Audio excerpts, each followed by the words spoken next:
বাঁচতে পারবে না, সে সে কাউকে ছাড়বে না।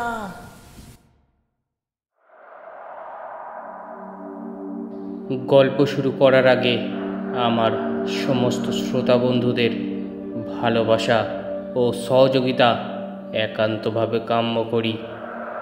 একটি লাইক ও চ্যানেলটি সাবস্ক্রাইব করে পাশে থাকার অনুরোধ রাখলাম। শুরু করছি আজকের হাড় হিম করা ভৌতিক নিবেদন, আয়না।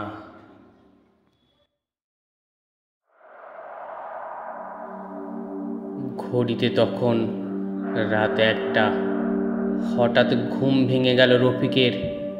ঘুম ভাঙতেই কেমন যেন অবাক হয়ে গেল রফিক। রাতে তার কখনোই ঘুম ভাঙে না।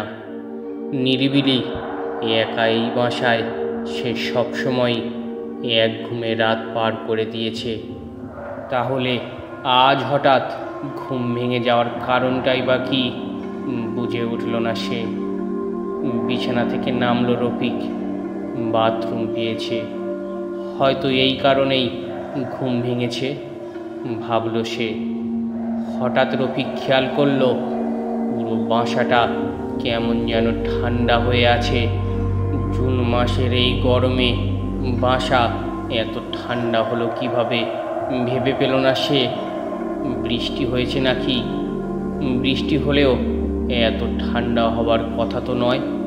মনে হচ্ছে যেন হিমালয়ে এসে পড়েছে সে। কাঁপতে কাঁপতে রফিক বাথরুমে ঢুকলো। বাথরুমের আয়নায় তাকালো সে। কয়েক মুহূর্ত ধরে আয়নায় তাকিয়ে রইল সে। আয়নার দিকে তাকিয়ে তার বারবার শুধু মনে হচ্ছে কিছু একটা যেন ঠিক নেই, কিছু একটা যেন সমস্যা আছে। ঠিক কী সমস্যা তা বুঝে উঠতে পারছে না সে। আয়নার দিকে তাকিয়ে থাকতে থাকতে হঠাৎ ভয়ানক চমকে উঠল রফিক। এবার সে বুঝতে পারছে সমস্যাটা আসলে কোথায়। আয়নায় সে নিজের যে প্রতিবিম্বকে দেখতে পাচ্ছে সেটি ডানে বায়ে দুলছে। অনেকটা ঘুমের ঘোরে মানুষ যেরকম দুই পাশে দুলতে থাকে সেরকম। অচেত রফিক আয়নার সামনে একদম স্থির হয়ে দাঁড়িয়ে আছে। কিন্তু সে যদি আয়নার সামনে স্থির হয়ে দাঁড়িয়েই থাকে তাহলে আয়নায় তার প্রতিবিম্বটি দুলছে কিভাবে? কিছু ভাবতে পারছে না সে। অনেক কষ্টে মাথা ঠান্ডা করলো। ঠান্ডা ও পরিষ্কারভাবে চিন্তা করতে হবে। সে এইমাত্রই ঘুম থেকে উঠে এসেছে। ঘুমের ঘোর এখনও পুরোপুরি কাটেনি। এ কারণেই হয়তো ভুলভাল দেখছে সে। আয়নার দিকে আবারও তাকালো রফিক। আয়নায় তার প্রতিবিম্বটি এখনও হালকাভাবে ডানে বাঁয়ে দুলছে। রফিক ভয়ে ভয়ে তার একটি হাত ওপরে উঠালো, কিন্তু তার আয়নার প্রতিবিম্বটির হাত উঠল না। সে দুলতেই থাকলো। রফিক ভয়ে বিস্ফোরিত হয়ে তাকিয়ে আছে আয়নার দিকে। আয়নায় তার প্রতিবিম্বটি হঠাৎ দুলুনি থামিয়ে দিল। কয়েক মুহূর্ত স্থির হয়ে দাঁড়িয়ে রইল প্রতিবিম্বটি। তারপর ধীরে ধীরে মুখ হাঁ করে জিভ বের করল। অস্বাভাবিক লম্বা সেই জিভটি কুচকুচে কালো। দুই চোখের প্রচণ্ড আতঙ্ক নিয়ে আয়নায় নিজের প্রতিবিম্বের দিকে তাকিয়ে আছে রফিক। সে নিজে মুখ বন্ধ করে আয়নায় তাকিয়ে দেখছে অচেত তার আয়নার প্রতিবিম্বটি কুচকুচে কালো জিভ বের করে তারই দিকে এক দৃষ্টিতে তাকিয়ে আছে। ভয় পেল রফিক, প্রচণ্ড ভয়। চিৎকার করে সে বাথরুম থেকে বেরিয়ে এক দৌড়ে নিজের শোবার ঘরে চলে এলো। শোবার ঘরের বড় আয়নাটাতে চোখ চলে গেল তার। শোবার ঘরের আয়নাতেও তার প্রতিবিম্বটি একই রকমভাবে লম্বা কুচকুচে জিভ বার করে এক দৃষ্টিতে তাকিয়ে আছে তার দিকে। আতঙ্কে মাথা কাজ করছে না রফিকের। শোবার ঘর থেকে বের হয়ে দৌড়ে রান্নাঘরে চলে এলো সে। রান্নাঘরের জানালা দিয়ে পাশের বাসার বসার ঘর দেখা যায়। সেই বাসার ঘরের উদ্দেশ্যে চিৎকার করে রফিক ডাকলো, ভাই, কেউ আছেন বাসায়? ভাই, আমার অনেক বড় বিপদ, কেউ বাঁচান আমাকে। রফিকের চিৎকারেও পাশের বাসার কাউকে দেখা গেল না। আশেপাশের সব কিছু নিশ্চুপ। রফিক দ্রুত পায়ে রান্নাঘর থেকে বেরোতেই দেখল ফ্রিজের উপরে একটি বিশাল আয়না রাখা। সেই আয়নাটাতেও তার প্রতিবিম্ব একইভাবে কালো জিভ বের করে তার দিকে তাকিয়ে আছে।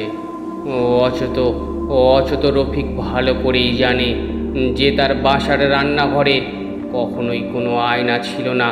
তাহলে এই আয়না কোথা থেকে এলো? রফিক কিছু ভাবতে পারছে না।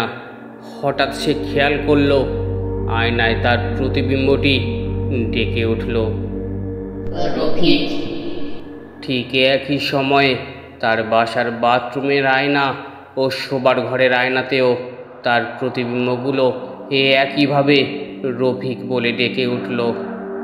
বাথরুম, শোবার ঘর ও রান্নাঘরের আয়নায় রফিকের প্রতিবিম্বগুলি আবারও হালকাভাবে ডানে বাঁয়ে দুলছে এবং বারবার ডাকছে, রফিক, রফিক, রফিক। রফিক আর দাঁড়িয়ে থাকতে না পেরে হাঁটু ভেঙে রান্নাঘরের মেঝেতে পড়ে গেল। প্রচণ্ড আতঙ্কে থরথর করে কাঁপছে সে। মুখ দিয়ে কথা বের হচ্ছে না তার বাসাটি প্রচণ্ড ঠান্ডা হয়ে আছে। বাসার তাপমাত্রা মনে হয় যেন হিমাঙ্কেরও নিচে। রফিক, রফিক, রফিক, রফিক। আয়নাগুলো থেকে আরও জোরে জোরে তার নাম ডাকার শব্দ আসছে। প্রচণ্ড ভয়, আতঙ্ক ও ঠান্ডায় রফিক উঠে দাঁড়াতে পারছে না। হঠাৎ সে এক অমানসিক আতঙ্ক নিয়ে দেখল যে তার সামনে কয়েক ফুট দূরে প্রায় 15-20টি আয়না সারিবদ্ধভাবে রাখা। প্রতিটি আয়নাতেই তার নিজের প্রতিবিম্বগুলি ডানে বাঁয়ে দুলছে এবং প্রচণ্ড জোরে জোরে তার নাম ধরে ডাকছে, রফিক, রফিক, রফিক। প্রচণ্ড চিৎকারে কানে তালা লেগে যাবার জোগাড়। এত আয়না কোথা থেকে এলো এই বাসায়? এসব কি? আর কিছু ভাবতে পারছে না রফিক। তার শরীর কাঁপতে লাগলো, মুখ দিয়ে ফেনা ভাঙতে লাগলো। প্রায় 4 দিন পর রফিকদের বাসার দরজা ভেঙে তার মৃতদেহ উদ্ধার করল পুলিশ ও প্রতিবেশী।